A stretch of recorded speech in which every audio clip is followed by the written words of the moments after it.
और ये चीज किसान को समझने की जरूरत है, हर दवाई के बारे में समझने की जरूरत है कि जब भी दवाई लेने जाता है हाँ जी, तो वो दवाई क्या क्या काम करती है और किस टाइम पे वो काम उसको मिलेंगे। आई थिंक हमारे यहाँ जो लोग करते हैं वो फ्यूरी दवाई आती है, Furi, carbofuran, red triangle, red triangular, वो वातावरण को नुकसान करती है, इंसान को खुद को नुकसान करती है, हमारी मिट्टी में नुकसान पहुंचाती है।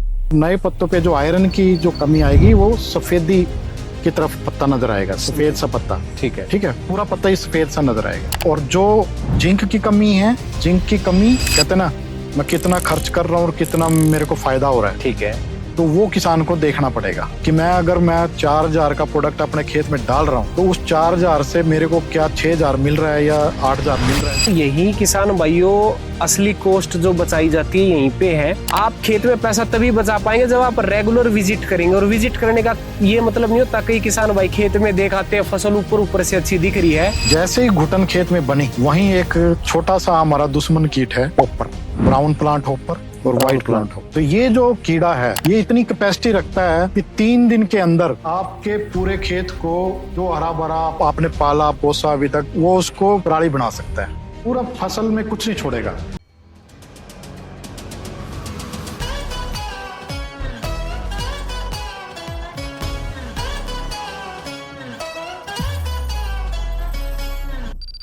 सभी किसान भाइयों और बहनों को नमस्कार। मैं योगी रौनक और आप देख रहे हैं किसान दरबार। साथियों, आज के एपिसोड हम चर्चा करेंगे धान की खेती के बारे में शुरुआत से अंत तक। किसी भी फसल को स्टार्ट करने से पहले सबसे जरूरी होता है क्रॉप प्लानिंग और क्रॉप बजटिंग। लेकिन अक्सर किसान भाई फसल लगाते रहते हैं, हर साल लगाते हैं, लेकिन उनका कितना खर्चा आ रहा है, कितना उन्होंने प्रॉफिट कमाया और क्या उन्होंने स्टेज के हिसाब से क्रॉप प्लानिंग करी थी, यही डिसाइड करेगा कि एक्चुअल में आप कितने प्रॉफिटेबल हैं। आपका समय बचे, आपका टाइम बचे, इसीलिए आज हमारे साथ मौजूद हैं डॉक्टर रविंदर, जो कि बायर कंपनी में बिजनेस मैनेजमेंट और एग्रोनॉमी संभालते हैं। और ये आज हमारे साथ मौजूद है हमारे को पूरी फसल का चार्ट देने के लिए, स्प्रे शेड्यूल देने के लिए, फर्टिलाइजर मैनेजमेंट के बारे में अवेयरनेस करने के लिए। तो मैं रिक्वेस्ट करूंगा सभी भाइयों से कि इस एपिसोड को अंत तक जरूर देखें। ये 1 घंटे का एपिसोड आपका बहुत सारा टाइम बचाएगा आपकी फसल को समझने और स्टेज के हिसाब से पहचानने के लिए। तो चलिए स्टार्ट करते हैं। राम राम किसान भाइयों। तो डॉक्टर साहब नमस्कार। नमस्कार रौनक जी। फर्स्ट ऑफ ऑल धन्यवाद आज के इस खास एपिसोड के लिए आपने समय निकाला। शुक्रिया, आपने मुझे मौका दिया। हाँ जी, हाँ जी, धन्यवाद। अगला चरण है शुरुआती 1 महीने के अंदर कल्ले ज्यादा निकले, फसल के अंदर कीट बीमारी रोकथाम कर सके। यूरिया को जैसे आपने 3 स्प्लिट डोज में दिया था, इसके साथ किसान भाई अन्य खाद भी मिलाते हैं, क्योंकि केवल एनपीके से तो खेती होती नहीं है, हमारी फसलों के लिए माइक्रो न्यूट्रिएंट भी चाहिए, कई बार हमें फंगीसाइड भी डालना पड़ता है। तो जो ये 3 यूरिया की स्प्लिट डोज देनी है, कितने दिन पे देनी है? हम अर्ली, मीडियम और लेट ड्यूरेशन की बात ना करके सीधी बात करते हैं। 11-21 वैरायटी जो लगाते हैं किसान भाई मुख्य तौर पे 17-18 लगाते हैं, तो वो उनकी साइकिल के हिसाब से कितने दिन पे पहली खाद डाल ले, दूसरी डाल ले और तीसरी डाल ले। हाँ, तो इसमें भी मैं जो बात करता हूँ कि भाई जब हम रोपाई करते हैं जी, तो रोपाई में जब हम रोपाई करते हैं 7 से 8 दिन पौधा जड़ पकड़ के चलना स्टार्ट होता ठीक है, ठीक है। तो जब वो दोबारा से एक बार सूख के दोबारा से हरा होना स्टार्ट होता है ना, तो यानी कि उसने जड़ पकड़ ली है, नए पत्ते निकालता है, पत्ते निकालता है, नए पत्ते, हरे पत्ते निकलेंगे। एक बार पीला पड़ेगा, उसके बाद नए पत्ते निकलेंगे। तो उससे पहले तो यूरिया डालने का कोई मतलब ही नहीं बनता। ठीक है, ठीक है। तो यानी कि 12 से 15 दिन के बीच में पहला स्प्लिट उसको आ जाएगा, जाना चाहिए। ठीक है।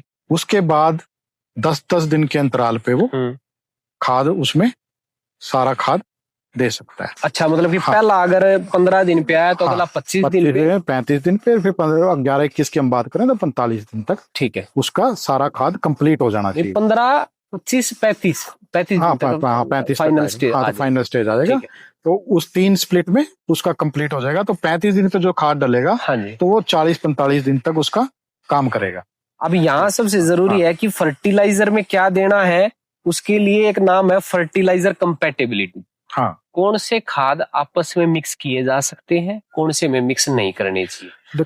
तो कौन कौन से खाद धान के रिस्पेक्ट में हम बात करेंगे, कौन कौन से खाद डलेंगे और कौन कौन से आपस में कंपैटिबल हो।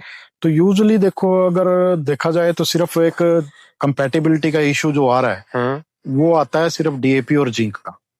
यानी कि जिसके अंदर फोस्फोरस है, हाँ, हम डीएपी ना बोल phosphorus के का, कई किसान एनपीके भी हाँ, यूज करते हैं। लेकिन उस केस में भी क्या करते हैं कि अगर मान लो चिलेटेड जिंक जो है, प्योर एलिमेंट फॉर्म में जो जिंक है, समझ गया। अवेलेबल फॉर्म में है, जिंक प्लस प्लस आयंस में, क्योंकि जिंक सल्फेट जब हम डालते हैं तो वो सॉइल में जाके ब्रेक होता है, ठीक है, तो ब्रेक होता है तो वो जो जिंक प्लस प्लस है वही पौधा ले पाता है, जी ठीक है। ठीक है। तो अगर चिलेटेड जिंक है वो प्योर फॉर्म में अवेलेबल रहता है, तो वो अगर डीएपी के साथ मिला के डालेंगे तो उसमें कोई कंसर्न नहीं है, नो इशू। हाँ, उसमें कोई इशू नहीं आता। ठीक है। ठीक है, तो कंपेटिबिलिटी का जो इशू है वो जिंक सल्फेट, जिंक मोनोहाइड्रेट, ये जो हल कॉम्बिनेशन है ना, हाँ जी हाँ जी, तो वो 21% में आता है, 33% में आता है, ये घुलने में दिक्कत घुलने में दिक्कत कर। ठीक है।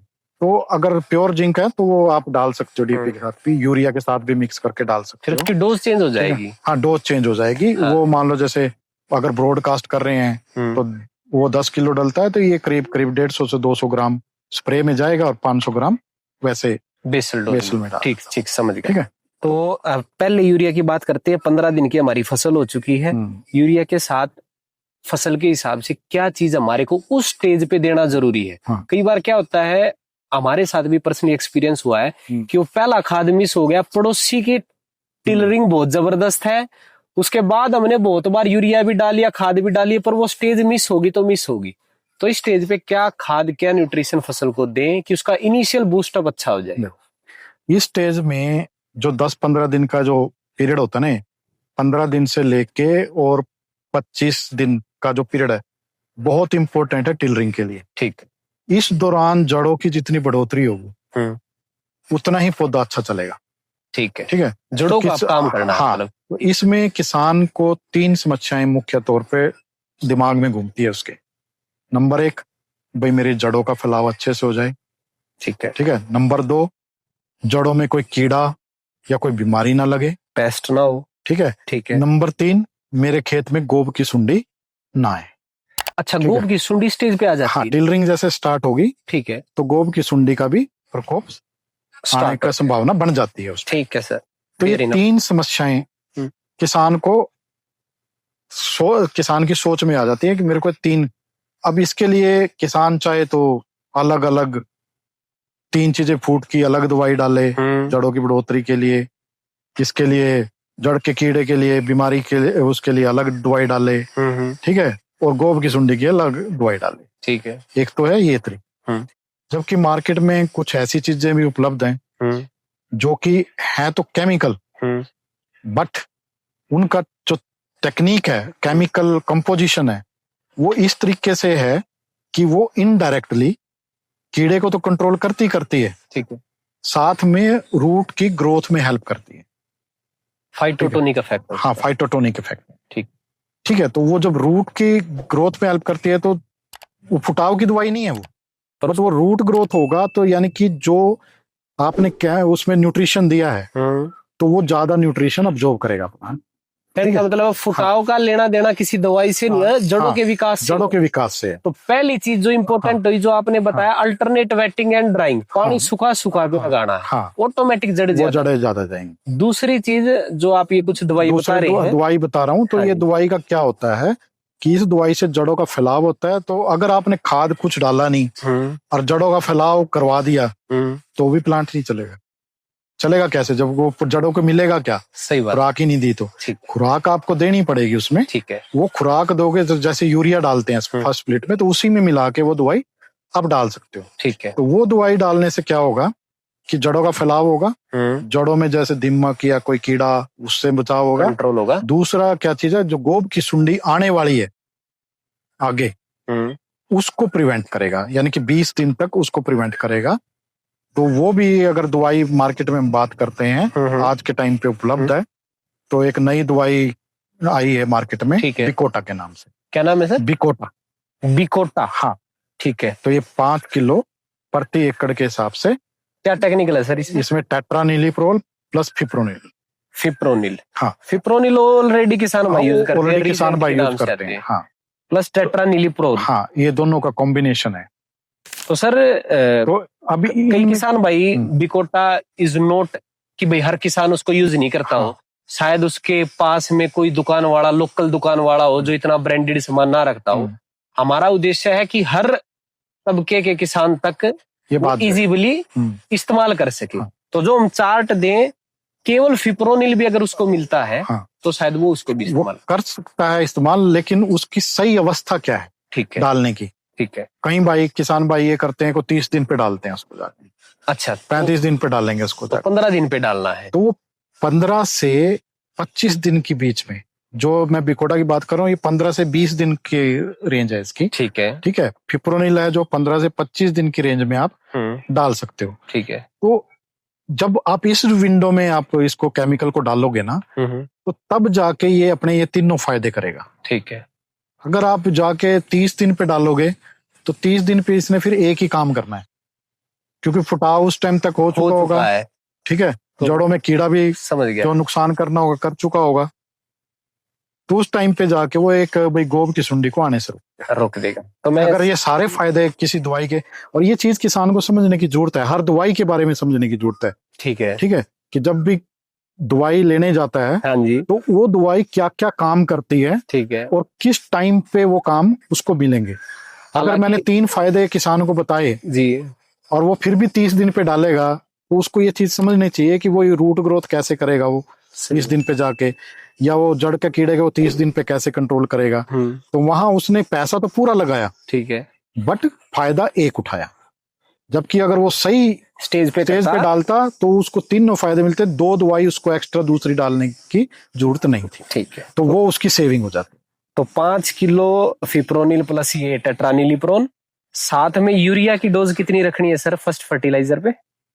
यूरिया की डोज अगर हम बात करते हैं तो फर्स्ट जो स्प्लिट में, अगर मान लो जैसे 2.5 बैग 2 बैग कर रहा है तो उसको 3 स्प्लिट में कर लो, यानी कि 30 किलो डालो। पहला खाद थोड़ा सा ना हाँ, अच्छे से डालना चाहिए, मान लो, क्योंकि पौधे को जड़ों की बढ़ोतरी ग्रोथ चाहिए। ठीक है। तो 30 से 35 किलो, यूजुअली फार्मर तो 45 किलो बैग सीधा ही डालता है पहले डोज। हाँ, ठीक है। तो अगर ये डालेगा के हिसाब से डाल सकता है वो, मिट्टी के हिसाब से। हाँ जी, 30 35 की स्प्लिट में 3 बार उसको 3 बार में डाल दे। तो पहले पे हमने ये डाल लिया, हमारा तीनों चीजों की रोकथाम होगी, साथ में यूरिया हो गया, जिंक हमने स्टार्टिंग में बेसल में डाल दिया। अगर फिर भी क्योंकि धान एक हमारी ऐसी किस्म है, खासकर सीधी बिजाई में आयरन की और जिंक की कमी ज्यादा, डेफिशिएंसी ज्यादा नजर आती है। तो ये लक्षण को कैसे पहचाने, आयरन की है या जिंक की है? आयरन की में क्या होता है, पत्ता हल्का पीला पड़ के वाइटिस की तरफ जाएगा। जब हम उसको देखेंगे, नए, पहली बात तो ये नए पत्तों पे आती हैं, दोनों कमी ना, व्हाइट स्ट्रिप्स दिखेंगे नए पत्तों पे आएगी। और नए पत्तों पे जो आयरन की जो इसकी कमी आएगी, वो सफेदी की तरफ पत्ता नजर आएगा, सफेद सा पत्ता। ठीक है, ठीक है, पूरा पत्ता ही सफेद सा नजर आएगा। ठीक है। और जो जिंक की कमी है, जिंक की कमी में येलोइंग और जर्जरा, यानी कि जैसे रस्ट लग जाता है। ठीक है। तो उस टाइप से उसमें धारियां नजर आएंगी, रस्टी स्ट्रैप्स नजर आएंगे। तो इसको ओवरकम करने का क्या तरीका है? ओवरकम करने के लिए देखो, डीएसआर में रिकमेंडेशन किया जाता है सीधी बिजाई में कि जिंक सल्फेट, ठीक है, और आयरन सल्फेट, जी सर, दोनों का स्प्रे किया जाए। क्या डोज रहती है सर इसकी? तो इन दोनों की 500 ग्राम रहेगी। 500 ग्राम मिला के। साथ में वाटर कितना लेना होता है? वाटर इसमें 150 लीटर के आसपास 1 एकड़ में स्प्रे। एक स्प्रे में काम चल जाता है, मल्टीपल स्प्रे करनी पड़ती है? देखो, अगर नॉर्मल डेफिशिएंसी है, कहीं पैचेज में आ रही है, उसमें एक में काम चल जाएगा। ठीक है। बट अगर सीवियर है, ठीक है, तो फिर हफ्ते के बाद दोबारा से फिर रिपीट कर सकते हैं, 1 सप्ताह में दोबारा से रिपीट एप्लीकेशन। यूरिया की सेकंड डोज पे आ जाते हैं। हमारी फसल होगी 25 दिन की। पहले उसके अंदर कुछ और भी मिलाना था या 2 चीजें काफी हैं सर? 2 चीजें, एक ये दवाई और एक यूरिया, 2 चीजें डाल के। फंजीसाइड में अगर जैसे बासमती की बात हम कर रहे हैं 11-21 में, तो एक रोग है जो कि बकाने रोग आता है। ठीक है, हाँ जी। तो उसकी रोकथाम जरूरी होती है। 1509 और 11-21 में काफी मात्रा में आता है। तो उसके लिए, लेकिन एक सिर्फ यहाँ पे इलाज की जरूरत नहीं है, उसके लिए हमें फिर से शुरू से जाना पड़ेगा, बीज उपचार से। अच्छा, ठीक है, ठीक है। उसकी रोकथाम हम पहले बीज उपचार करेंगे, फफूंदनाशक से। फिर उसको जो पौध बीजी है, रूट ट्रीटमेंट, तो उसमें जब पौध 10-12 दिन की हो जाए, तो उसमें दवाई फफूंदनाशक डालना चाहिए हमें। ठीक है। उसके बाद फिर जो उखाड़नी है पौध, तो उसको हमें पानी में उखाड़ना चाहिए, उसको सूखे में नहीं उखाड़ना चाहिए। अच्छा, जड़ टूटनी नहीं हाँ, चाहिए। जड़ नहीं टूटनी चाहिए। ठीक है, ठीक है। तो जब उसको पानी में उखाड़ेंगे तो जड़ें साबुत निकलेंगी, तो घाव नहीं होंगे उसमें। तो जब हम मेन खेत में जा रहे हैं, मेन खेत में जब रोपाई कर दी, तो उसके बाद जब जड़ पकड़ के पौधा चलना स्टार्ट होता है ना, ठीक है। जैसे ये यूरिया डाल रहे हैं, तो इसी के साथ एक फंजीसाइड उसमें मिक्स करके उसको भी डाल सकते हैं। ठीक है सर। ठीक है। तो उससे क्या होगा, इसका फिर भी ये शॉर्ट इलाज नहीं है भाई, फिर भी ये है कि भाई काफी हद तक रोकथाम हो सकती है, किसान को इसमें रोकथाम मिल सकती है। प्रिवेंटिव मेजर है, कोई गारंटी नहीं है कि हाँ, गारंटी नहीं। ठीक है, ये डिपेंड करेगा कि खेत पौधा आपने लिए। बिल्कुल, ठीक है। कई बार बीज से और मिट्टी में दोनों में इसका जीवाणु रहता है। पहले खाद में कई बार किसान भाई कार्बेंडाजिम मैंकोजेब डालते हैं। हाँ जी, ठीक है, 500 ग्राम के हिसाब से। ठीक है। तो किसान को चाहिए कि अपने खेत में इस्तेमाल करके देखे, उसका पूरा तजुर्बा करे और फिर जाके उसको अपने पूरे खेत में अप्लाई करे, स्केल अप करे, तो ताकि उसको उसका ज्यादा से ज्यादा फायदा उठा सके। ठीक है सर। ठीक है। तो ये यूरिया की फर्स्ट डोज होगी। अगर किसान को फंगस के सिम्टम लगते हैं, उसको पता है मेरे पिछले साल खेत में बकानी आई थी, जड़ गलन आया था, तो वो साथ में बेविस्टिन, मैंकोजेब या आपने बियोनोस जो दवाई बताई है, इनमें से कोई एक दवाई मिला सकता है। बिल्कुल मिला सकता है। ठीक है। इसके 25 दिन पे हमारी फसल होगी, 10 दिन बाद हम आगे बढ़ चुके हैं। 30-35 किलो यूरिया आइडियल है, बाकी किसान अपने हिसाब से करेगा। तो सेकंड डोज पे भी खाली यूरिया से काम चल जाता है या इस स्टेज पे किसी न्यूट्रिएंट की डेफिशिएंसी हो सकती है? देखो, रोपाई वाले धान में न्यूट्रिएंट की डेफिशिएंसी होना इतना स्वाभाविक नहीं है। ठीक है। ठीक है, रोपाई वाले वो सीधी बिजाई पद्धति में दिक्कत आ सकती है। हाँ। बट अगर रोपाई वाली धान में अगर हम जब बात करते हैं कि भाई हमने 15 दिन पे डाला, तो 25 दिन पे फिर फर्टिलाइजर का सिंपल डोज डाल सकते हैं। उस टाइम पे कोई दवाई, क्योंकि ऑलरेडी 15 दिन पे हम दवाई डाल चुके हैं जी सर, तो वो 20 दिन तो काम करेगी। ठीक है, वो डिपेंड करता है वो दवाई कौन सी इस्तेमाल कर रहा है। ठीक है। जैसे फिप्रोनिल कर रहा है तो 15 दिन। ठीक है, अगर टेट्रानिलिप्रोल, फिप्रोनिल, बिकोटा जैसे बताया, तो 20 दिन तक का, 20-22 दिन तक उसका कम रिजल्ट है, तो वो उस टाइम तक उसको बीमारी को, इसको कीड़े को आने से रोकेगी। सर, हमारे यहाँ दो दिक्कत भी कई बार देखने को मिलती है। एक तो किसानों की कई जमीन में निमाटोड की समस्या आती है। एक कई जगह पिछले कुछ सालों से ईल वोम, एक लाल कलर का केचुए टाइप का कीड़ा होता है। नॉर्मली जो हम फिप्रोनिल या ये टेक्निकल डालते हैं, कई बार वो देखते हैं कि वो उसकी एक्टिविटी ऐसी ही चल रही है, वो कंट्रोल नहीं होता है। तो ऐसी कंडीशन अगर खेत में है तो क्या किसान भाई प्रिवेंटिव मेजर ले सकते हैं? देखो, ये नॉर्मली इतना ज्यादा नुकसान उसका नहीं होता है। निमाटोड का हम कह सकते हैं जी कि धान में भाई एक तो पहचान नहीं है धान में भाई क्या समस्या, ये निमाटोड की समस्या है क्या। कई बार हमारे लिए क्या होता है ना कि धान पीला हो गया, हाँ जी, तो पीला हो गया तो भाई इसमें खाद डाल दो, ठीक है, या कोई दवाई डाल दो, ठीक है, ये होता है।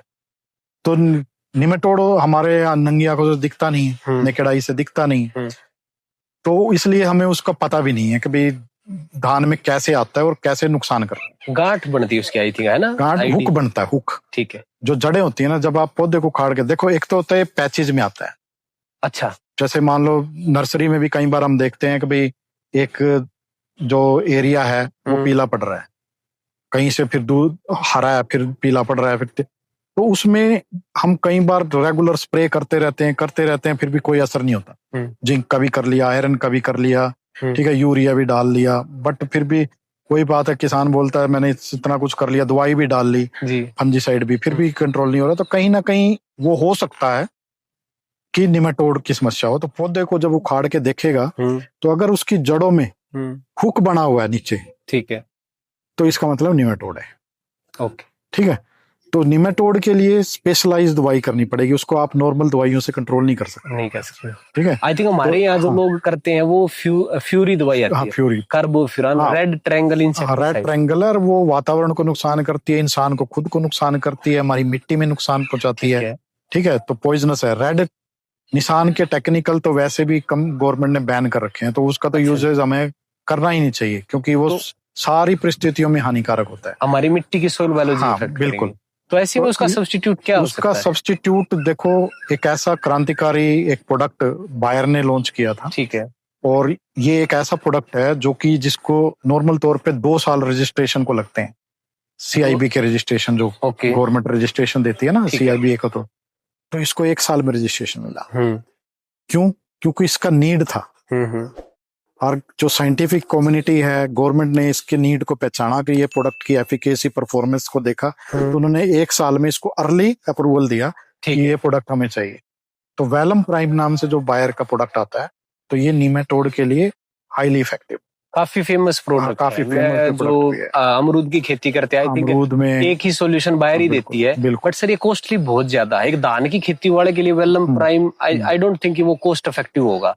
हाँ, कॉस्ट इफेक्टिवनेस देखो, उसमें अगर धान में निमेटोड का इफेक्ट ज्यादा है, जी, नुकसान कितना कर रहा है वो, हाँ उस पे डिपेंड कर रहा है कि भाई अगर मान लो उसका धान होने ही नहीं दे रहा निमेटोड, ठीक है। तो वो वैल्यू फॉर मनी कहते हैं ना, मैं कितना खर्च कर रहा हूँ और कितना मेरे को फायदा हो रहा है, ठीक है। तो वो किसान को देखना पड़ेगा कि मैं 4,000 का प्रोडक्ट अपने खेत में डाल रहा हूँ, तो उस 4,000 से मेरे को क्या 6,000 मिल रहा है या 8,000 मिल रहा है, उसकी वजह से निमेटोड की वजह से नुकसान कितना हो रहा है। अगर उसको नुकसान मान लो हार्डली 1-2% का हो रहा है, तो फिर वो फिजिबल नहीं है। बट अगर नुकसान उसको ज्यादा हो रहा है, तो फिर उसको कोई दिक्कत भी नहीं है। अगर खेत ऐसी कंडीशन पे है कि अब उसको या तो फसल जाएगी, बिल्कुल, तो ऐसे में अगर फिर भी वेलम प्राइम की अगर मैं डोज जानना चाहूँ तो क्या रहेगी पर एकड़, इसका कितना कॉस्ट जाती है? पर एकड़ इसका लगभग 500 ml के आसपास इसका डोज रहेगा। ठीक है। और कॉस्ट का देखो, ये डिपेंड करता है, निर्भर करता है, मार्केट टू मार्केट वेरी करती है, क्योंकि कंपनी का तो एक स्टैंडर्ड प्राइस होता है। ठीक है। बट जब वो मार्केट में जाता है प्रोडक्ट, तो कोई किसी भाव बेचता है, कोई किसी भाव बेचता है, तो इसलिए कॉस्ट मार्केट में ट्राई करके लें, ठीक है किसान भाई। तो इसकी डालने की विधि, क्योंकि कोई भी चीज थोड़ी सी अगर एक्सपेंसिव होती है, तो उसको सही तरीके से किसान ने डाला या नहीं, कंपनी के फॉलोअप के हिसाब से डाला या नहीं, तो वेलम प्राइम को कैसे इस्तेमाल करना? देखो, इसका एक स्टॉक सोल्यूशन बना के, जैसे 1 लीटर, जैसे 1-1.5 लीटर पानी लिया, 1 लीटर पानी लिया, उसमें 500 ml दवाई घोली, ठीक है, 1.5 लीटर सोल्यूशन हो गया। हाँ, तो इसको आप सैंड मिक्स भी कर सकते हो, जैसे रेत में मिला के छिट्टा मार दिया, या इसको आप इसमें फर्टिलाइजर में मिक्स, यूरिया जैसे स्प्लिट डाल रहे हैं, तो यूरिया में डायरेक्ट, मतलब उसको इतना यूरिया लेना है कि भाई उसके लेप करना है, ठीक है, घोलना नहीं है, और उसको छिट्टा मार, ठीक है। तो उससे क्या होगा ना, वो अच्छी तरीके से स्प्रेड हो जाएगा पूरे के एक, जब आप ब्रॉडकास्ट करोगे। और ये खेत में पानी खड़ा है उसमें डालना? हाँ, खेत में पानी खड़ा है, स्टैंडिंग वाटर में उसको डालना, ठीक है। तो इससे कंट्रोल एक ही बार में हो जाएगा? हाँ, एक बार करना पड़ेगा, बार बार एप्लीकेशन की जरूरत है। तो ठीक है सर, और हमने फर्स्ट यूरिया की डोज जान ली, सेकंड जान ली, फाइनल स्टेज के ऊपर आते हैं। अब नियरली हमारा खेत धान ने ढक लिया है, एक फाइनल जरूरत है कि भाई टिलरिंग जो होनी थी वो हो चुकी है, फसल को अब बढ़वार की तरफ भी भेजना है, तो तीसरी डोज के ऊपर क्या रहता है शेड्यूल और कैसे क्या चलता है? खाद तीसरी डोज पे देखो अकेला जाएगा, ठीक है, ठीक है, दूसरी डोज पे भी अकेला जाएगा, तीसरी पे भी अकेला जाएगा। तो यूरिया ही देना है, उसके अलावा कुछ नहीं देना। 40 जैसे 35 दिन पे जा रहा है, या कई बार प्लस माइनस 2-4 दिन ऊपर नीचे हो जाता है किसान का, ठीक है, तो यूरिया अकेला ही देना है वहां पे, वो कुछ मिक्स करने, ठीक है। हाँ, तो बट ये तो यूरिया हो गया, बट उसी टाइम पे 30-35 दिन के अंतराल पे जब हम बात करते हैं, तो वातावरण ऐसा बनता है हमारे ज्योग्राफी के हिसाब से कि वहां पे एक बीमारी आ सकती है। अगर बासमती है तो शीथ ब्लाइट और लीफ ब्लास्ट। शीथ ब्लाइट और लीफ ब्लास्ट, ये कितने दिन की बात कर रहे हैं सर आप? 35-40 दिन पे, 35-40 दिन पे दो डिसीज आएंगे। हाँ, तो ये डिजीज ये वातावरण पे निर्भर करती है। अगर तो ये किसान को, यही किसान भाइयों असली कॉस्ट जो बचाई जाती है यहीं पे है।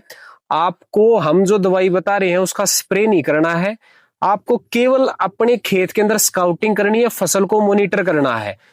आप खेत में पैसा तभी बचा पाएंगे जब आप रेगुलर विजिट करेंगे, और विजिट करने का ये मतलब नहीं होता कई किसान भाई खेत में देखाते हैं फसल ऊपर ऊपर से अच्छी दिख रही है, आपको प्रॉपरली जाके देखना है। जैसे सर ने बताया, शीथ ब्लाइट के हम सिम्टम स्क्रीन पे शो करेंगे, अगर ऐसे लक्षण दिखते हैं तो ही आप इन स्प्रे के ऊपर जाएं, नहीं तो अगर ये स्टेज चली जाती है तो आप अगले स्प्रे पे जाएं। इसी से हमारे पैसे बचेंगे, बिल्कुल, है ना डॉक्टर साहब? बिल्कुल। तो शीथ ब्लाइट और लीफ ब्लास्ट के क्या लक्षण होते हैं, एक बार थोड़ा? शीथ ब्लाइट क्या होता है रौनक जी? शीथ ब्लाइट हमेशा खेत की साइड से स्टार्ट होती है, मेड से स्टार्ट होती है, ठीक है। तो मेड अगर आप दूब घास जो होता है ना, ये उसका घर है। अच्छा, वो मेड पे जो दूब घास दूब घास होती होता है, ठीक है। तो वो अगर साफ रखते हैं ना हम, तो शीत ब्लाइट के जो अटैक है वो ऑटोमेटिकली कम हो जाएगा। यानी कि शुरुआत ठीक है, में अपने को हाँ, घास का स्प्रे करना जरूरी है। हाँ, क्योंकि कोई भी बीमारी तभी पनपती है जब उसके लिए एक तो होस्ट, एक तो फंगस होना जरूरी है, पहले बात तो जीवाणु होना सही जरूरी बात है। दूसरा जो फसल है जो उसके फेवरेबल है, जो ससेप्टेबल है, तेज होनी चाहिए। हाँ, वो फसल होनी चाहिए। तीसरा वातावरण, एनवायरमेंट तो कंडीशन। ये तीन जब मेल खाती हैं तभी जाके बीमारी आती है। डिसीज ट्रायंगल बोलते हैं। डिजीज ट्रायंगल बोलते हैं इसको, हाँ जी, तो साइंटिफिक भाषा में। ठीक। तो ये डिजीज ट्रायंगल जब बनेगा तभी ये प्रॉब्लम, बीमारी आएगी। ठीक है। इस केस में इस डिजीज ट्रायंगल को हमें तोड़ना होता है। वो दूब घास से वातावरण हमारे कंट्रोल में नहीं है, उसमें हम कुछ नहीं कर सकते। फसल की स्टेज आ गई, स्टेज आ गई, और जो फसल है हमारी वो भी मान लो ससेप्टेबल है, ठीक है, उस बीमारी के प्रति। ठीक है। तो ये जब दो चीज आए, तो तीसरा आ गया जीवाणु। जीवाणु, वातावरण मिला, जीवाणु पनपा, क्योंकि वो जीवाणु तो है हमारे वातावरण, वो जिन रहता है, वो तो वातावरण मिलेगा तब पनपेगा। तो उसको रोकने के लिए हमें क्या करना पड़ता है, वो रुका कहाँ है पहले। अगर वो मान लो दूब घास उसका होस्ट है, उसका घर है, तो हमें सारे जो बंड्स हैं, अपने जो मेड़ है, वो साफ सुथरी रखनी चाहिए। जहां भी किसान ऐसा करते हैं तो उनके खेत में शीत ब्लाइट का प्रकोप बहुत कम होता है। ठीक है, ठीक है, बहुत अच्छी लर्निंग है सर। बिना खर्चे के हम बचा सकते हैं इसको। फिर और ये इसके अगर ये बीमारी फिर भी मान लो वातावरण बहुत ही अनुकूल हो गया, पड़ोसी के खेत में आ गई, उससे ट्रांसफर हो गया, जैसा भी हो गया, तो पानी के जरिए भी ट्रांसफर हो जाती है कई बार। तो वो चीज अगर फिर भी आ जाती है, तो उस केस में हमें ये देखना है कि उसके लक्षण स्टार्टिंग में कहाँ से, जब निरीक्षण कर रहा होता है ना किसान खेत का, उसका निरीक्षण ऐसा नहीं होना चाहिए कि वो ऊपर देख के खेत के ऊपर भाग में देख रहा है। उसकी नजर रहनी चाहिए नीचे, वहीं से शुरुआत होगी। तना उसके पौधे के कैसे चल रहे हैं, ठीक है। तो तने पे नीचे जो शीत होती है, पत्ता लिपटा होता है, तो उस पे क्या होता है, लंबे हल्के हरे रंग के अलग से धब्बे बनेंगे उसके, हरे रंग के, बिल्कुल फिक्के हरे रंग के ऐसे धब्बे बनेंगे, अलग दिखते हैं वो भी। ठीक है, ठीक है। उसके बाद वो फिर थोड़े से ब्राउन होते हैं, येलोइश ब्राउनी होते हैं, फिर बाद में व्हाइटिश हो जाते हैं। तो व्हाइटिश होके, जैसे कहते हैं ना, एक मैं देसी तरीका किसानों को बताता हूँ कि लक्षण की पहचान के लिए, क्योंकि जब हम ये तरीके साइंटिफिक भाषा में बोलते हैं तो नहीं समझ आते, कि भाई जैसे राख डाल दी, ठीक है, और उस पे लस्सी फेंक दी, तो कैसे लक्षण होंगे, ग्रेइश व्हाइटिश होंगे। तो उस तरीके से अगर लंबे एलोंगेटेड धब्बे अगर बनेंगे, तो वो शीत ब्लाइट के लक्षण है। और स्टार्टिंग में तने के निचले हिस्से पे आते हैं और फिर धीरे धीरे ऊपर बढ़ के बालियों तक भी चले जाते हैं। ठीक है, और पूरे बालियां के दाने वो काले कर देते हैं। तो इतनी भयंकर बीमारी ये बन जाती है। तो ये हम कह सकते हैं ये इकोनॉमिकल डिसीज है, हाँ, जो आगे जाके फसल की सीधा प्रोडक्शन पे नुकसान। तो इसको कंट्रोल करना जरूरी है। हाँ, इसको कंट्रोल करना जरूरी है। तो एक तरीका तो यही है, साइडों से अपना करें। दूसरा, निरीक्षण करो। निरीक्षण करके अगर आपको लक्षण नजर, ये लक्षण जो मैंने बताए, अगर ये नजर आ जाते हैं, तो आप इसके लिए फिर आपको फफूंदनाशक स्प्रे इस दौरान करना पड़ेगा। ठीक है, ठीक है। फंगीसाइड में आई थिंक इस स्टेज पे ज्यादातर टेबुकोनाजोल की आपने जैसे का नाम शुरू में भी लिया था, इस स्टेज पे शायद इस स्टेज पे बिल्कुल, इस स्टेज पे दोनों चीज होती हैं। एक तो कीड़े के लिए भी स्प्रे होता है। अच्छा, इसी टाइम पे हो जाएगा, क्योंकि इस स्टेज में कीड़ा भी आता है। कीड़ा जैसे हमने पहले दानेदार डाला है, तो दानेदार दवाई डालने से वो 15-20 दिन तक, 15 से 20 दिन तक कंट्रोल मिल गया। लेकिन उसके बाद उसका असर खत्म हो गया। तो ये जो दौर आएगा, इस दौर में मान लो आज हम 35 दिन पे बीमारी का स्प्रे कर रहे हैं, 40 दिन पे हो सकता है कीड़ा आ जाए, तो 5 दिन के बाद दोबारा किसान टंकी नहीं उठाएगा, लेबर का कॉस्ट का डबल हो जाएगा। तो इसलिए वो एक ही टाइम पे टैंक मिक्स करके, मान लो अगर फफूंदनाशक स्प्रे कर रहा है, तो साथ में कीटनाशक भी उसमें मिला के स्प्रे कर देता है। तो ये स्प्रे क्या रहेगा? तो जो उस टाइम पे देखना है हमें कीड़ा कौन सा आ रहा है। मान लो एक नॉर्मल तौर पे 2 चीजें, तो पत्ता लपेट सुंडी, ठीक है, और एक गोब की सुंडी। अगर इस स्टेज में गोब की सुंडी आती है, तो क्या होती है, पहले गोब काटती है, यानी कि इसकी तितली होती है जो पत्ते पे अंडे देती है गुच्छे में, उसमें से उसकी सुंडी निकल के नीचे जाती है, जहां तक पानी का लेवल होता है, तो वहां से उसमें छेद करके काट के तने को अंदर से खोखला कर देती है, जिससे कि उसकी गोब सूख के और ब्राउन कलर की हो जाती है। और वो गोब फिर आगे चलती नहीं। ठीक है। ठीक है, तो वो सीधा नुकसान किसान को उसके फुटाव का है। मान लो अगर उसके 10 फुटाव आने हैं तो वो 9 रह जाएंगे, और वो जब तक वही सुंडी एक गोब से दूसरी में, दूसरी से तीसरी में आप देखोगे तो वो अगर उसमें 10 गोब हैं तो 10 गोब में से 4-5 कल्ले उसके खत्म कर देती है। ठीक है, और वो जब अंदर घुस गई, अंदर चली गई उसमें तने में, उसके लिए कोई भी दवाई आप स्प्रे कर लो, ठीक है, वो अंदर गई हुई को नहीं मारेगी। कई बार किसान भाई कहते हैं कि मैंने दवाई भी कर ली जी, सुंडी तो वैसे की वैसे घूम रही है। वो दवाई जब तक, दवाई कोई भी हो, सिस्टेमिक हो, कॉन्टैक्ट हो, ठीक है, आप स्प्रे करोगे ना तो वो भी हमें समझने की जरूरत है। तो जब बीच में से कनेक्शन ही टूट गया, मान लो पत्ते पे स्प्रे किया, तो पत्ते से वो पौधे के अंदर तभी फैलेगी जब पूरा जड़कार पत्ते का कनेक्शन होगा। और वहां से बीच में से कनेक्शन काट दिया तो वो उस तक दवाई जाएगी नहीं, उस कल्ले में दवाई नहीं जाएगी। तो जब तक वो उस कल्ले में है वो जीवित है। ठीक है, जैसे उस कल्ले से निकल के आप उस दवाई लट ने दूसरे को काटने की कोशिश की, वहां दवाई पड़ी हुई तो वो मर जाएगी। ठीक है, तो इसलिए किसान को घबराने की जरूरत नहीं है। दवाई करने के बाद अगर 6-7 दिन तक दवाई उपयोग करने के बाद कल्ले नए नहीं सूखते हैं, ठीक है, तो इसका मतलब दवाई ने काम कर दिया। हाँ, पुराने में शायद वो भी पुराने क्योंकि उसने जो आपके स्प्रे करने से पहले 2 दिन पहले काट दिया, वो सूखेगा। ठीक है, 3 दिन पहले काटा होगा, वो सूखेगा। ठीक है, दवाई करने के बाद 2 दिन में जो कटेगा वो काटेगी नहीं, क्योंकि खाएगी तो उसके पेट में जाएगी। तो वो 7 दिन तक वो सूखते रहते हैं। जो 1 दिन पहले कटा ना वो सूखेंगे, तो किसान को लगता है कि ये तो अभी भी सूख रहे हैं। तो 7 दिन के बाद अगर नई गोब कटी मिली है तो तब उसको थोड़ा संशय होना चाहिए कि दवाई ने उतना काम नहीं किया। ठीक है, ठीक है, ये ध्यान देने की जरूरत है। कई बार घबरा के किसान दोबारा से एप्लीकेशन कर लेता है, ठीक है, केमिकल की, तो वहां वो बचाव कर सकता है। तो ये विंडो है 35 दिन 40 दिन की, तो इसमें फफूंदनाशक एक, जैसे ब्यूनोस की बात की, टैबुकोनाजोल शीत ब्लाइट के लिए। क्या डोज रहेगी सर इसकी अगर ब्यूनोस की अगर मैं बात करता हूं, मैं क्या टेक्निकल है सर इसमें? तो टैबुकोनाजोल है, तो इसकी डोज रहेगी हमारी 200 ml प्रति एकड़ के साथ। 200 ml प्रति एकड़, ठीक है। और साथ में हमारे को स्टेम बोरर का भी टेक केयर करना है। स्टेम बोरर के लिए वाइगो दवाई आती है बायर की, वाइगो, हाँ वाइगो आती है, इसमें टेट्रानिलिप्रोल है। ठीक है, ठीक है, और ये जो है करीब 100 ml प्रति एकड़ के हिसाब से हमें उपयोग लानी है। सर एक रिक्वेस्ट है, 150 लीटर पानी, 100 ml ये होगी, 200 ml ये होगी। हाँ। अब वाइगो ये दवाई शायद हर दुकानदार ना रखता हो, स्टिल मेरा पूरा फोकस हर एक किसान तक पहुंचता है। हम तो टेक्निकल भी साथ के साथ लेके चले। टेट्रानिलिप्रोल टेक्निकल है इसमें, तो कोई दूसरा इसके अलावा क्लोरेंट्रानिलिप्रोल है, कोराजन वाला टेक्निकल, हाँ, जो उसमें चलता है। ठीक है, ठीक है, वो चलेगी। उसकी डोज क्या रहती है सर? उसकी डोज भी 60 ml प्रति एकड़ के हिसाब से है रिकमेंडेड डोज। लेकिन किसान इसमें भी 100 ml तक उपयोग करते हैं, क्योंकि लंबे टाइम से उपयोग होता रहा है तो लोगों को लगता है कि 60 ml दवाई नहीं करेगी, काम नहीं करेगी। बट क्या होता है ना, केमिकल का एक कंपोजिशन होता है।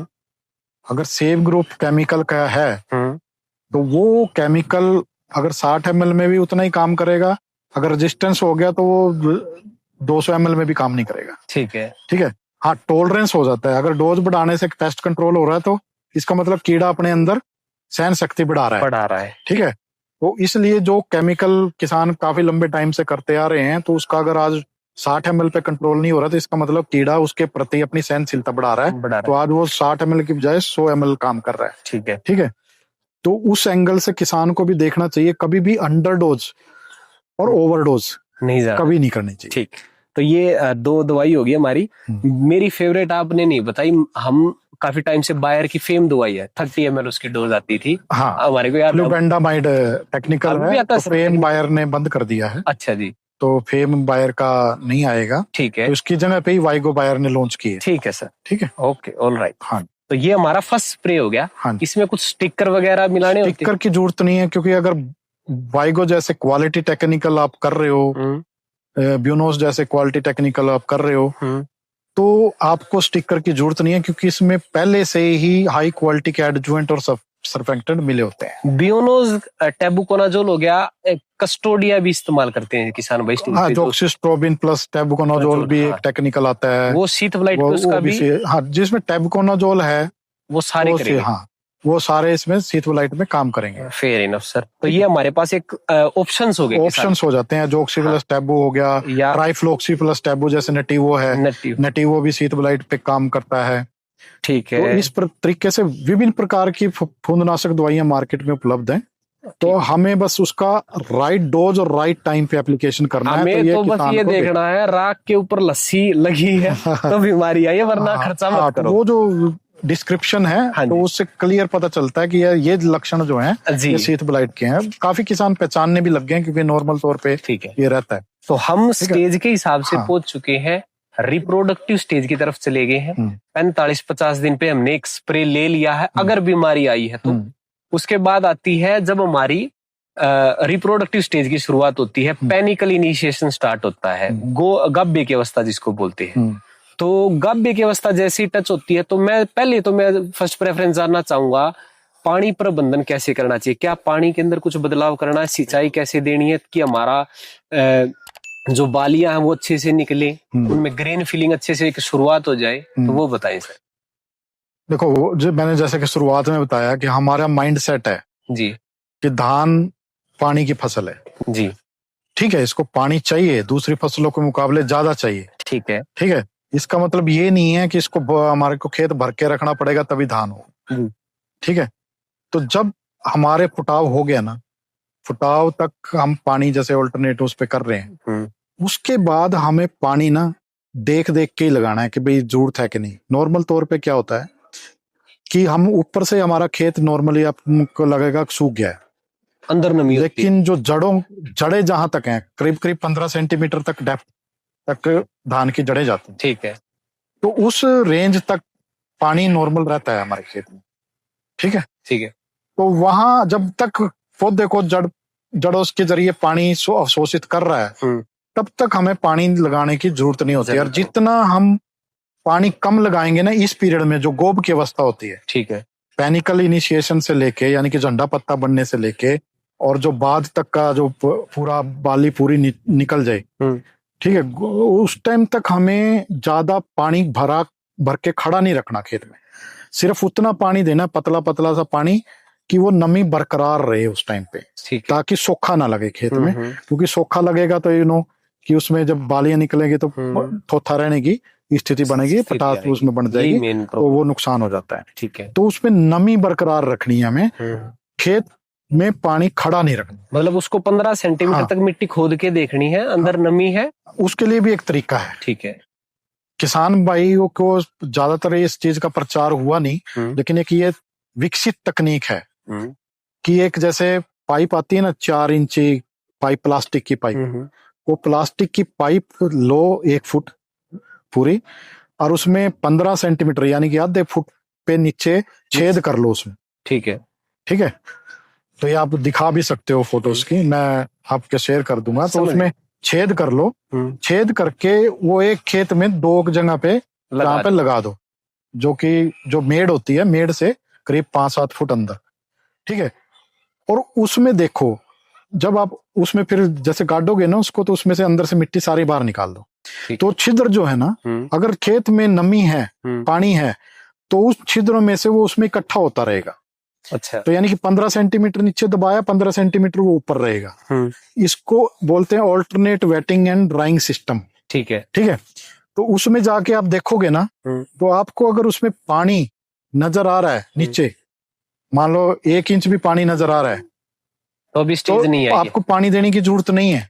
ये तो बड़ा अच्छा और सिंपल तरीका है। तो वो अगर बिल्कुल सूख गया है, तब इसका मतलब भाई आपके जड़ों की पहुंच से पानी नीचे जा चुका है और अब इसमें पानी लगाने की जरूरत है। ठीक है। तो अगर इस विकसित तकनीक से ट्रांसप्लांटिंग राइस में भी वो जो रोपाई वाले दाना है पानी लगाएगा ना, तो उसको 2 फायदे होंगे।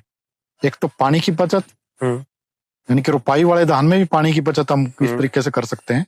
और दूसरा उसमें क्या कर सकते हैं, जो बीमारियां जो नमी की वजह से बनती हैं, क्योंकि पानी खड़ा रहेगा उस टाइम पे, टेम्परेचर आई है तो उमस बनेगी जी, उमस बनेगी तो बीमारियां ज्यादा आएगी। ठीक है। तो वो बीमारियों का जो है विकास उसमें कम होगा। ठीक है। ठीक है। आएगी तो वो कहीं एक छोटे से पॉकेट में रेस्ट्रिक्ट होकर रह जाएगी, फैलेगी नहीं, क्योंकि जितना पानी आप ज्यादा दोगे उसके जो जीवाणु है दूसरे पौधों में भी फैलते चले जाएंगे। ठीक है सर। तो वो आपका खेत में वो बीमारी ज्यादा विकसित ही नहीं हो। नहीं तो ये उससे भी आप स्प्रे के बचाव कर सकते हो या डिले कर सकते हो अपने स्प्रे को।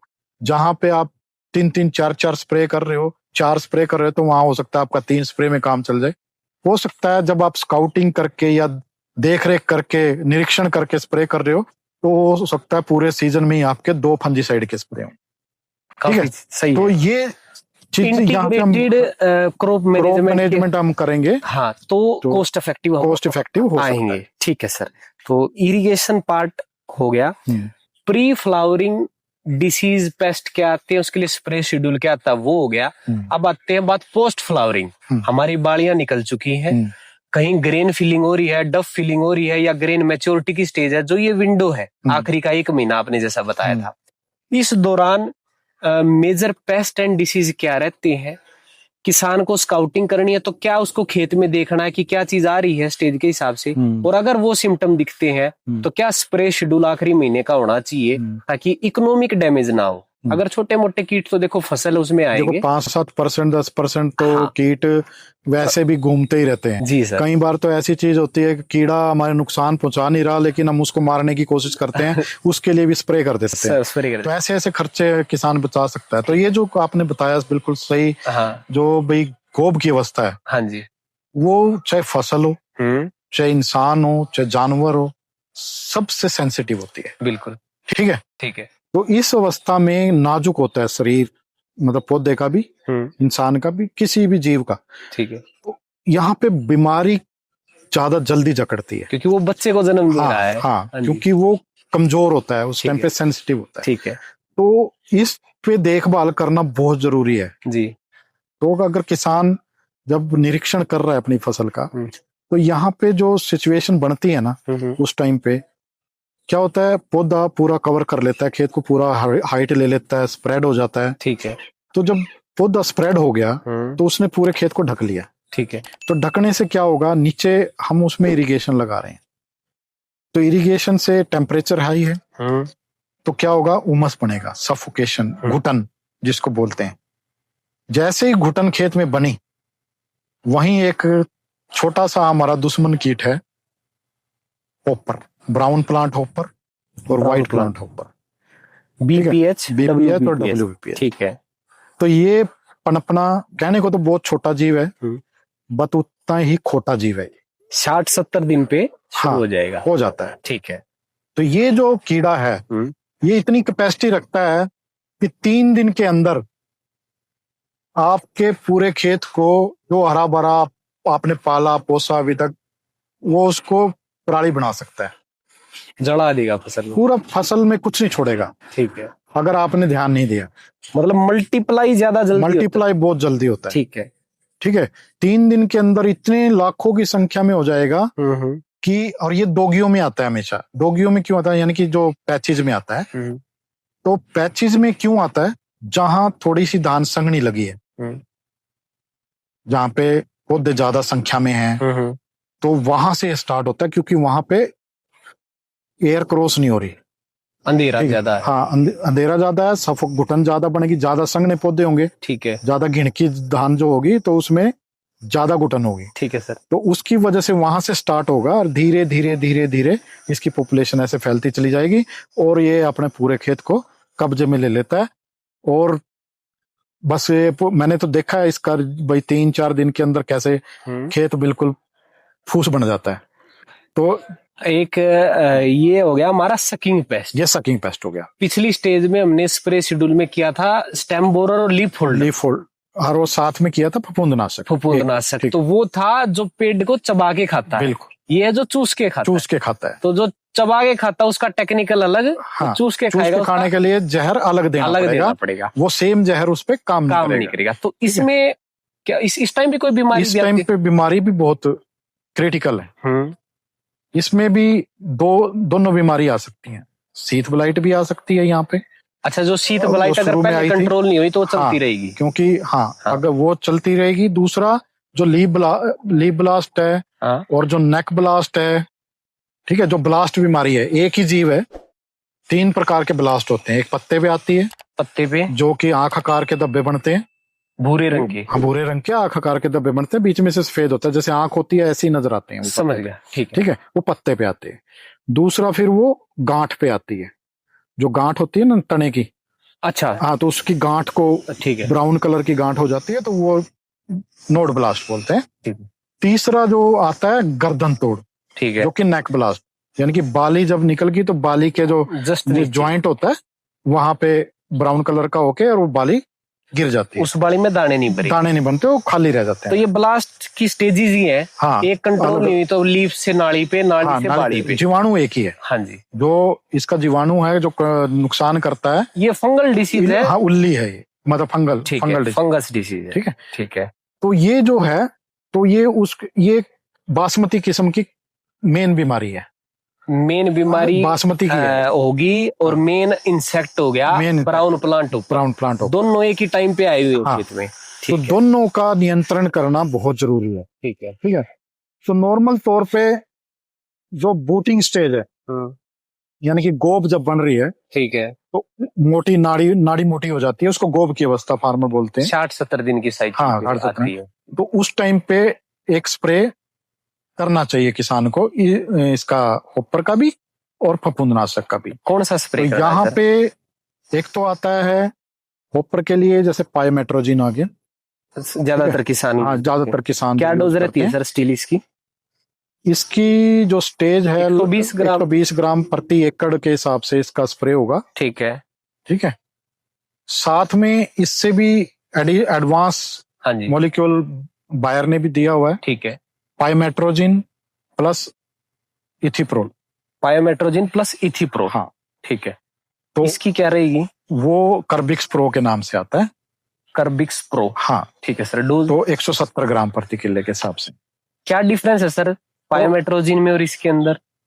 ये दोनों जो दो मॉलिक्यूल मिक्स हो रहे हैं, तो इनका काम करने का तरीका अलग अलग है, यानी कि एक कॉन्टैक्ट से और सिस्टेमिक दोनों तरीके से काम होता है। पहले जो पायोमेट्रोजिन था वो कैसे था? वो सिस्टेमिक, वो पौधे के अंदर जाके अंदर जाके जहर छोड़े, उसकी वजह से वो कंट्रोल उसको करता था, बीपीएच चूसेगा, हाँ, मर जाएगा। अभी इसमें इथिप्रोल है जो कॉन्टैक्ट एक्शन भी करता है। ठीक है, ठीक है, तो ये दोनों तरीके से उसको दवाई control लगी करता है। तो भी मरेगा, हाँ, पौधे का रस चूसा तो भी मरेगा। बिल्कुल बिल्कुल। ऑलरेडी ये 170 ग्राम 170 ग्राम है। अब ये तो जो ऊपर है, हाँ, ये नीचे है, हाँ, तो यहाँ मेरे ख्याल में पानी किसान को बढ़ाना पड़ेगा, दवाई नीचे तक पहुंचाना जरूरी है ना? बिल्कुल, ये बहुत अच्छा पॉइंट आपने पकड़ा। ठीक, नॉर्मल तौर पे जब हम स्प्रे करते हैं, यहाँ स्प्रे की टेक्निक है जो वो बहुत इम्पोर्टेंट रोल प्ले करती है कि दवाई काम कैसे करेगी। जी सर। यहाँ मैं एक चीज समझाना चाहूंगा किसान भाइयों के लिए, सभी के लिए, कि सिस्टेमिक और कॉन्टैक्ट में डिफरेंस क्या है। ठीक है, ठीक है, कॉन्टैक्ट दवाई क्या होती है कि जहां दवाई पड़ी, कीड़े पे लगी, कीड़ा उसके संपर्क में आया, वो मर गया। ठीक है, कीड़ा अगर वहां तक नहीं जाएगा तो नहीं मरेगा, या दवाई कीड़े तक नहीं जाएगी नहीं तो नहीं मरेगा, पहुंचाना जरूरी। ठीक है, सिस्टेमिक दवाई की एक मिथ है, किसान समझता है कि मैंने सिस्टेमिक दवाई कर दी तो वो सारे पौधे में अपने आप फैल जाएगी, ऐसा नहीं है। सही बात है। सिस्टेमिक दवाई के लिए भी पौधे का कवरेज करना, अच्छे से कवर करना, उसको बहुत जरूरी है। आइडियल कंडीशन खेत में होना भी जरूरी है। हाँ, क्यों? क्योंकि सिस्टेमिक दवाई भी जब स्प्रे होता है ना, देखो जाइलम ट्रांसलोकेटेड दवाई है, देखो दो पाइप होती हैं उसमें, मैं नॉर्मल भाषा में बता रहा हूँ, जाइलम और फ्लोएम। जाइलम जो होता है वो नीचे से खाद पानी सारा लेके पत्तों तक पहुंचाता है, टिप तक, नीचे से जड़ें खींचती हैं और ऊपर पौधे की टिप तक पहुंचाता है। ठीक है, फ्लोएम क्या है, जो पत्तों में भोजन बनता है जी, उसको जड़ों तक पहुंचाता है, यानी कि एक ऊपर जाती है पाइप, हाँ जी, ऊपर से नीचे जाती है, तभी ये फ्लो बनता है पूरा ठीक है, पौधे के अंदर। और जो हम सिस्टेमिक दवाई की बात कर रहे हैं, वो दवाइयां जाइलम ट्रांसलोकेटेड हैं, यानी कि जाइलम के थ्रू फैलती हैं। अब आप समझिए, जाइलम का फ्लो तो है नीचे से लेके ऊपर जी, और हमने पत्तों पे दवाई स्प्रे की तो जड़ों तक कैसे जाएगी? नहीं जाएगी सर। ठीक है, हाँ जी, कुछ परसेंटेज उसका भाई पत्ते में गया, फूड बना, फूड बन के वो रूट तक फ्लोएम पहुंचा रहा है, तो मेटाबॉलिज्म होके जो क्लोरोफिल कंटेंट डेवलप हुआ, उसके जरिए जो रूट तक फूड पहुंचा रहा है फ्लोएम पाइप, उसके जरिए कुछ परसेंटेज उसका रूट तक जाएगा। अदरवाइज जो एग्जैक्ट कंटेंट कीड़े को मारने के लिए या बीमारी को कंट्रोल करने के लिए चाहिए वो नहीं जाएगा। तो इसका मतलब तो मेजोरिटी हाँ। अगर सिस्टमिक फंगिसाइड तो जड़ों में डालना चाहिए कम से कम पानी के हिसाब से। वो सारे मॉलिक्यूल उस तरीके, क्योंकि बीमारी हमारी ऊपर है। हाँ जी। जड़ों में जो बीमारी है ना, रूट जोन में, ठीक है, तो वो अगर हम जड़ में डालेंगे तो इमीडिएट इफेक्ट काम करेगी। ठीक है। लेकिन अगर फोलियर बीमारी है तो अगर हम जड़ों में डालेंगे तो इट विल टेक टाइम, मतलब टाइम लेगा जो वो होके पूरे प्लांट में जाने। टाइम है नहीं, वो टाइम है नहीं, तो इसलिए हाँ, तो उस स्टेज के लिए फोलियर डायरेक्ट एप्लीकेशन करना जरूरी है। सिर्फ किसान को ध्यान क्या देना है कि पानी इतना लगे कि वो पूरे पौधे को अच्छे से कवर करे, नीचे तक दवाई जाए। ठीक है। नॉर्मल तौर पे जब हम स्प्रे करते हुए देखते हैं, खामी हमारे स्प्रे करने के तरीके में है कि नॉर्मल तौर पे हम जब धान हो जाता है ऊंचा ऊंचा और ऐसे ऊपर से हाथ से लाते लाते हम स्प्रे करते जा रहे हैं और स्पीड देखी होगी तो 6 टंकी में किला कर देता है। सही बात है। लेबर तो 6 टैंक में अगर किला कर रहा है वो, तो आप देखो उनको तो किले ज्यादा करने हैं एक दिन में। हाँ जी। उनका है, किसान को देखना मैंने कितना खर्चा दवाई पे किया हुआ है तो अच्छे तरीके से मैं स्प्रे कराऊं। सही बात है। अगर उनको थोड़ा सा एक्स्ट्रा देना भी पड़ता है ना तो एटलीस्ट उसका रिजल्ट तो अच्छा आ जाएगा। किसान टंकी का लोभ हाँ, लेता है, टंकी का लोभ कर लेता है। के ऊपर तो उससे वो दवाई जो 1000 रुपए उसने लगाया है ना, उसको में वो नुकसान उठा लेता है। ठीक है। तो वो स्प्रे ऐसा होना चाहिए, क्योंकि जब 10 मिनट बारिश भी होती है ना रौनक जी, ड्रिजलिंग बूंदाबांदी, तब जाके नीचे जमीन गिल्ली होती है धान के खेत में। और हम यहाँ सोचते हैं कि वो ड्रिजलिंग ही टाइप है, स्प्रे जो करके अगर करते हुए निकल गए तो पता चलता है नीचे पूरा पौधे के सारे पत्ते भी गिले नहीं हुए। तो हम कैसे उम्मीद करें कि दवाई नीचे बैठे हुए कीड़े पे काम कर देगी। तो वो एक बहुत बड़ा ड्रॉबैक है हमारा। ठीक है कि दवाई हम करते भी हैं बट उससे रिजल्ट उतना अच्छा नहीं आ पाता। तो इसलिए किसान भाइयों को थोड़ा एप्लीकेशन टेक्नोलॉजी पे थोड़ा ध्यान करना। और इसीलिए मैंने देखा है जो ड्रोन टेक्नोलॉजी है, ठीक है, इसके भी हमने एक्सपेरिमेंट किए हैं तो काफी कारगर है इस स्टेज में। सिर्फ हमें थोड़ा सा उसमें ये ध्यान देने की जरूरत है कि जब बालियां निकल रही होती हैं, फ्लावरिंग हो रही होती है, तो उस स्टेज में ड्रोन का थोड़ा सा जहां से टर्न लेता है वहां पे थ्रस्ट ज्यादा पड़ता है, तो वहां थोड़ा पोलन शेडिंग का थोड़ा सा इशू आता है। अदरवाइज निसारे से पहले और निसारा कंप्लीट होने के बाद, सीड सेटिंग होने के बाद अगर हम ड्रोन से एप्लीकेशन कर रहे हैं ना, तो ये बहुत हाईली इफेक्टिव स्प्रे होता है। नीचे तक बारीक 10 लीटर पानी में नीचे तक स्प्रे जाता है। 10 लीटर पर एकड़ पानी में। तो उसमें जो दवाई का घोल बनेगा वो ज्यादा कंसंट्रेटेड नहीं हो जाएगा सर? क्योंकि क्या डोज हम सेम रखेंगे? उसके लिए कुछ स्पेसिफिक रिकमेंडेशंस हैं दवाइयों की। ठीक है, कंपनियों की तरफ से जो टेस्टेड है कि ये दवाइयां हम ड्रोन से कम लीटर अल्ट्रा लो वॉल्यूम में कर सकते हैं। ठीक है, डोज सेम रहेगी बट वाटर वॉल्यूम उसमें घट जाएगा, बट उसका कोई साइड इफेक्ट नहीं रहता और उसका जो परफॉर्मेंस है वो भी अच्छा कीड़े पे अच्छा आएगा। ठीक है, क्योंकि उससे कवरेज अच्छी हो रही है प्लांट। ठीक है, तो फाइनल शेड्यूल की बात करते हैं सर। बीपीएच और सीथ ब्लाइट या लीफ ब्लास्ट, नेक ब्लास्ट, ये स्टेज पे हम है तो एक स्प्रे किसान को लेना है, वो चाहता है कि इसी स्टेज में मेरा काम चल जाए। जो मैं बेस्ट स्प्रे इस टाइम का जो रिकमेंडेशन करूंगा, जो 5% निसारे या जस्ट उससे पहले। ठीक है, क्योंकि स्टेज पे स्प्रे होना एक बहुत ही जरूरी आइडियल है। तो यहाँ पे हमें एक तो बीपीएच का सकिंग पेस्ट का स्प्रे करना जरूरी है। ठीक है, नंबर 2 पे हमें फुंदनाशी का स्प्रे करना जरूरी है। ठीक है, तो यहाँ पे जो ये टेक्निकल है, जैसे नेटिवो हो गया, ट्राइफ्लोक्सिस्ट्रोबिन प्लस टैबुकोनाजोल, ठीक है, तो इसका जो प्लांट हेल्थ बेनिफिट के पॉइंट ऑफ व्यू से करते हैं कि बहुत अच्छा इम्पैक्ट आता है। और जो कार्बिक्स प्रो है ये क्या करेगा, सकिंग पेस्ट मैनेजमेंट है जो है वो अच्छे से करेगा, बीपीएच का कंट्रोल करेगा। तो नेटिवो आप लोग करवाते हैं, इसकी डोज कितनी करवाते हैं आप? इसकी 160 ग्राम प्रति एकड़। 160 ग्राम पर। क्या नेटिवो के एक स्प्रे में हम ये कह सकते हैं किसान को आगे नहीं करना पड़ेगा? देखो आगे फिर गर्दन तोड़ जो आती है ना, ठीक है, गर्दन तोड़ का जो पीरियड रहता है वो लंबा रहता है। अच्छा। यानी कि अभी जब 5% निसारे पे इन्फेक्शन होगा, ठीक है, तो वो जो इन्फेक्शन है अगर 10 दिन 12 दिन के बाद अगर आपने रिपीट एप्लीकेशन नहीं किया, ठीक है, तो फिर वो नेक ब्लास्ट वहां पे अटैक कर सकती है। तो दोबारा उसका तो दोबारा बासमती में खासकर 2 स्प्रे रिप्रोडक्टिव स्टेज में भी हाँ होंगे। रिप्रोडक्टिव और मैच्योर, एक मैच्योरिटी ठीक है। स्टेज में आएगा, यानी कि जो मिल्क फॉर्मेशन है ना, जब दूधी अवस्था होता है, यानी कि जब आपने नटीवो और कार्बिक्स प्रो का एक एप्लीकेशन किया, उसके 12 से 14 दिन के अंदर दूसरा एक रिपीट एप्लीकेशन होना चाहिए। 12 से 14 दिन पर सेम स्प्रे अप्लाई करना या थोड़ा हल्के टेक्निकल चेंज कर सकते हो आप। ठीक है। जैसे अभी नटीवो हो गया, हाँ, तो उस स्टेज में जाके अगर फार्मर अच्छा है, खर्च कर सकता है, तो एक असर्बो नाम से बायर का टेक्निकल आता है, नया लॉन्च हुआ है। ठीक है। असर्बो।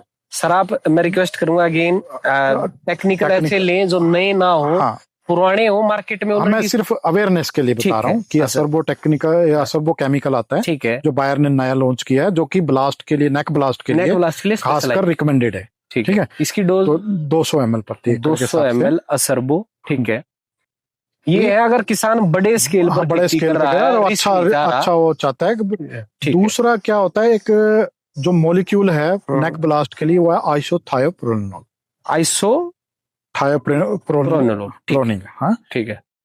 आइसोप्रोथिलीन, प्रोथाइलोनी, ठीक, आइसोप्राइथाइलिन। समझ गया सर। आइसोप्रोथिलीन। तो ये जो टेक्निकल है, ठीक है, ये लिक्विड में आता है। हाँ, लिक्विड में आता है। डोज, इसकी डोज 320 ml के आसपास है पर एकड़। ठीक है, मतलब 330 ml कर देते, 1 लीटर 3 एकड़ में चली जाएगी, है ना। हाँ, तो ये अगर करेंगे तो नेक ब्लास्ट पे उसका कंट्रोल हो जाएगा। तो दोबारा रिपीट एप्लीकेशन हो सकता है इसके होपर के लिए ना करनी पड़े, उस टाइम पे अकेला नेक ब्लास्ट के लिए कंट्रोल करना पड़े, से काम चल जाएगा। हाँ, तो ये दो technical followed by application basmati. अगर पीआर ओपन पॉलिनेटिव वैरायटी है, ठीक है, जैसे कि पीआर धान है, या कम ड्यूरेशन की वैरायटी जैसे 1509 है, ठीक है, बासमती है बट कम ड्यूरेशन की है, तो उसमें आपका एक स्प्रे से काम चल जाएगा, काम चल जाएगा। हाँ, तो उसमें आपको रिपीट एप्लीकेशन की जरूरत नहीं है। पीआर धान के अंदर एक अलग से डिसीज आती है जिसमें हल्दिया रोग उसको बोलते हैं। उसमें खेत में जाएं तो हल्दी जैसा कपड़ों पे पीलापन आ जाता है। तो वो फंगल डिसीज है या किस प्रकार की डिसीज है? देखो, वो भी फंगल डिजीज है, ठीक है। और वो डिजीज जब आती है तो जो हाई नमी, जब बारिशें होती हैं, ठीक है, लगातार बूंदाबांदी चलती रहती है, ठीक, उस स्टेज में ज्यादा आती है। ज्यादा नमी जब वातावरण में 90-95% नमी रहती है ना, ठीक है, उस स्टेज में ज्यादा आती है। और इसका इन्फेक्शन कब होता है, सबसे क्रिटिकल ये चीज है कि इन्फेक्शन कब होता है, उसका जीवाणु खेत में एंट्री कब होती है, ठीक है, वो होती है जब बाली 5% यानी कि निकल रही होती है गोब में से। Just starting period 5% initiation. हाँ, जब बाली बाहर निकल रही होती है ना, हाँ, तो उस टाइम पे उसमें इन्फेक्शन होता है, ठीक है। अब किसान को नजर आता है जब वो दाना बन रहा होता है ना, दूधी अवस्था से जब हार्ड होना स्टार्ट होता है, उस टाइम पे वो दाने की बजाय फफूंद बनती है, ठीक है, और हम उस टाइम पे उसका इलाज करने दौड़ते हैं।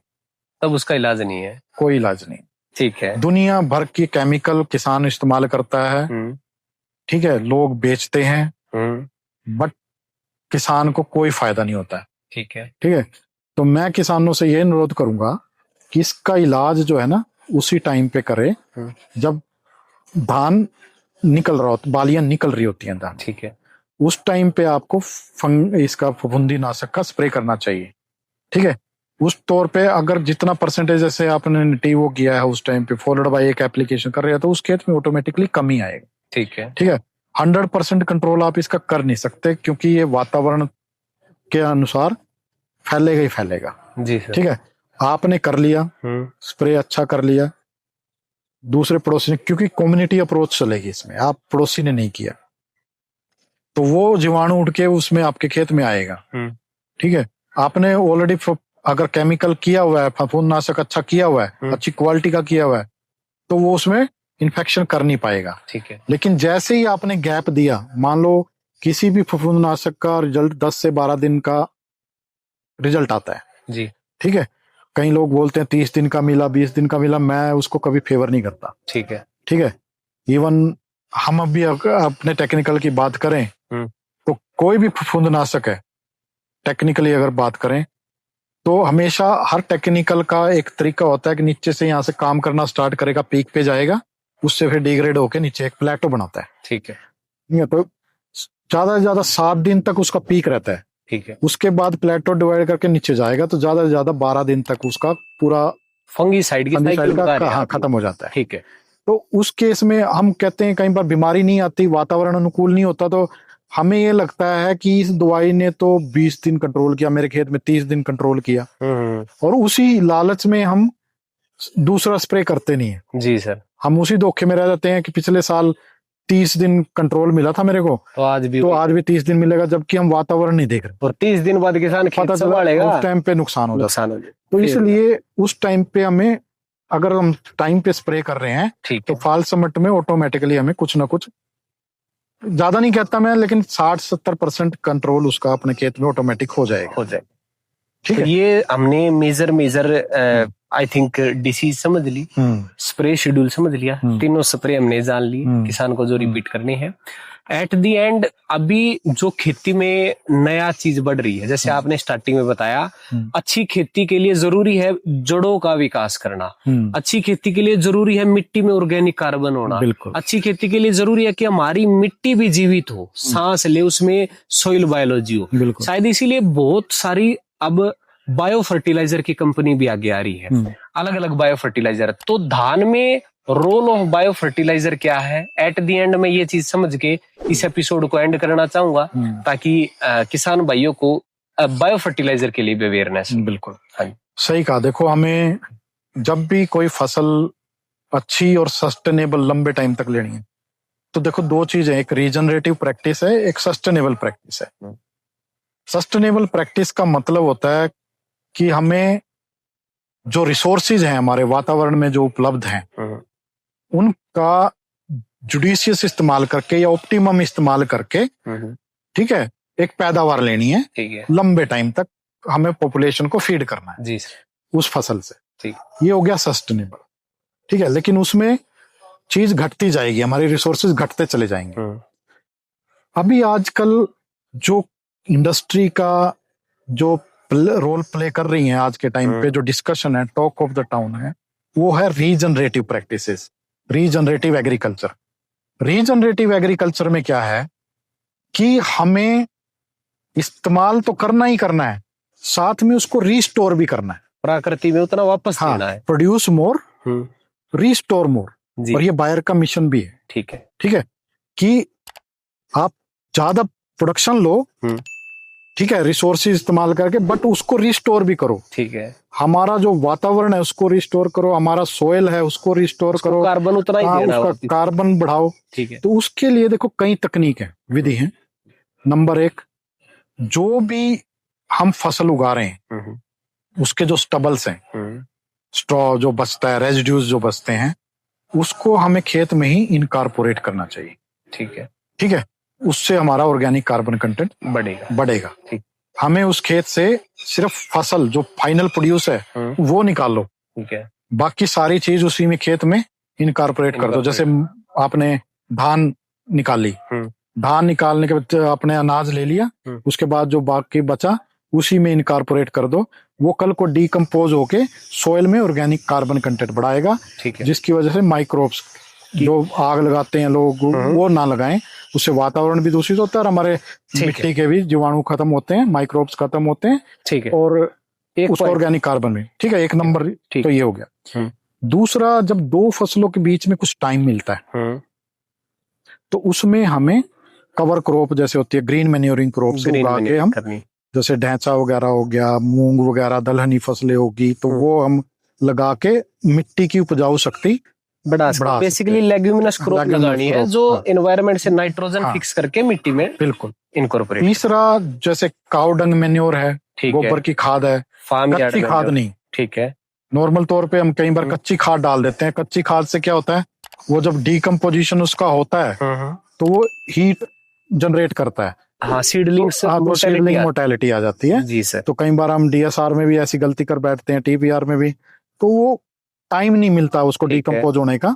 तो पकी हुई खाद जब हम डालेंगे तो वो काफी हेल्प करती है, एज ए बायो फर्टिलाइजर की तरह, बिल्कुल जो ऑर्गेनिक खाद है उसकी तरह, पूरा उसमें सारे तत्व होते हैं उसमें जी सर परसेंटेज में। ठीक है, तो वो हेल्प करता है। इसके अलावा वर्मी कंपोस्ट है। ठीक है, वर्मी कंपोस्ट जैसे हम केंचुआ खाद तैयार करते हैं, ठीक है, वो किसान खुद भी कर सकता है एक वो शेड सर में। शायद हाँ, बड़े स्केल पर feasible ना हो, हाँ, क्योंकि बट वर्मी कंपोस्ट अपने अपने खेत में अपने देखो किसान के पास सुविधाएं सारी हैं। जी सर। बस हम ये सोचते हैं कई बार, देखो 5 एकड़ का किसान है, 2 एकड़ का भी है, 10 एकड़ का भी है। जी सर। वही किसान आज अपने खेत में धान और राई ये कणक उगा रहा है, सब्जियां मार्केट से खरीद रहा है। जी सर।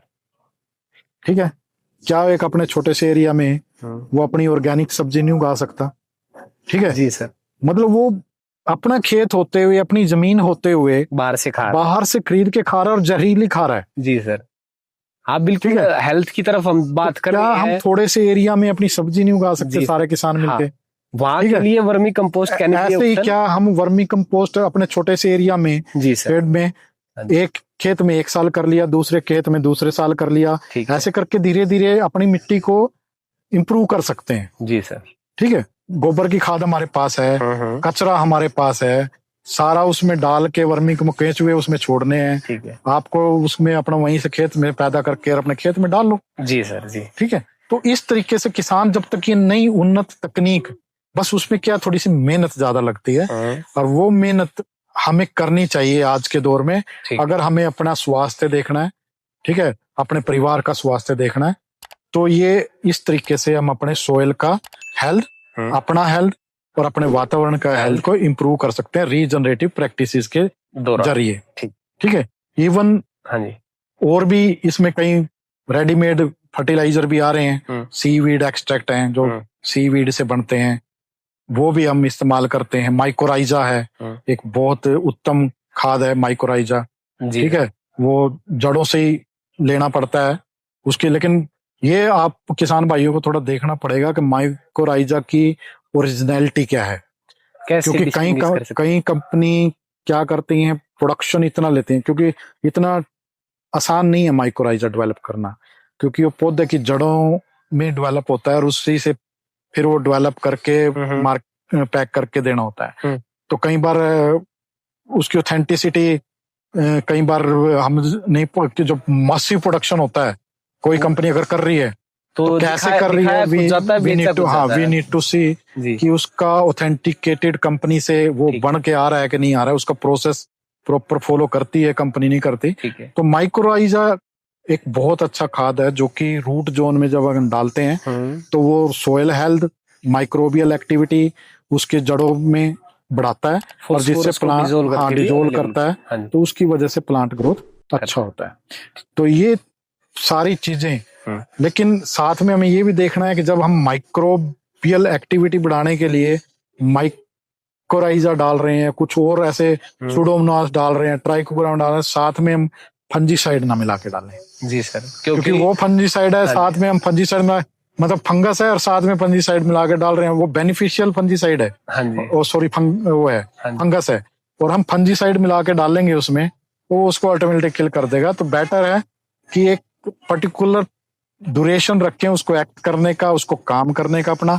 तो सोयल एप्लीकेशन जब हम बेनिफिशियल फंगस का कर रहे हैं, हाँ जी, तो फंजीसाइड ना डालें। एटलीस्ट 7 दिन की साइकिल का गैप होना चाहिए। हाँ, अगर हमने 15-20 दिन पे कोई फंगीसाइड या इंसेक्टिसाइड डालना है जो ऑलरेडी घातक है, बिल्कुल, तो हमारे को माइक्रोराइजा इंट्रोड्यूस करना चाहिए शायद रुपाई के हफ्ते के बाद, बिल्कुल, ताकि उसको 7 दिन की साइकिल मिले, रूट से जुड़ जाए, बिल्कुल, रूट से जुड़ जाए और वो अपना एक्टिविटी स्टार्ट हो जाए। हाँ जी, हाँ जी, ठीक है। और हो सकता है उस टाइम पे उनको शायद इसकी जरूरत भी ना पड़े, फंजीसाइड की जरूरत भी ना। तो ठीक है किसान साथियों, आई थिंक सर से बहुत सारी चीजें सीखने को मिली, और अब हम इस पूरे वीडियो को कंक्लूड करते हैं।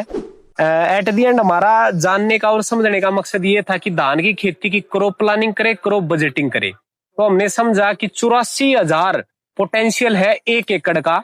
अगर उसमें सर के हिसाब से खर्चा काट दिया जाए एवरेज 24,000 का, तो 60,000 प्रति एकड़ मैक्सिमम हम प्रॉफिट तक जा सकते हैं।